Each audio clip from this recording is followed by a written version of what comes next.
Jika kau ingin mengubah tanah Jawa, kau harus menghadapi aku terlebih dahulu. Aku tak akan membiarkan sesuatu yang aku anggap merusak tanah ini berdiri tanpa perlawanan. Pertarungan pun dimulai. Sabdo Palon mengangkat tongkat kayu saktinya, menggambar pola di udara.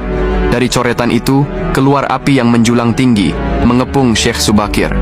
Rasakan kekuatan alam yang melindungi tanah Jawa. Namun Syekh Subakir tetap tenang. Ia mengangkat tangannya, melantunkan ayat-ayat suci.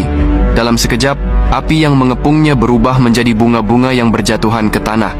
Kekuatan alam ada dalam kehendak Tuhan, dan aku hanyalah utusannya. Serangan demi serangan dari Sabdo Palon terus dilancarkan.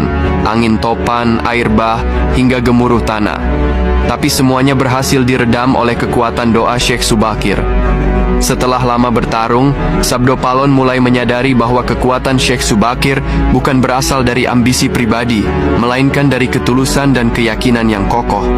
Ia menghentikan serangannya, berdiri tegak, menatap Syekh Subakir dengan mata yang dalam.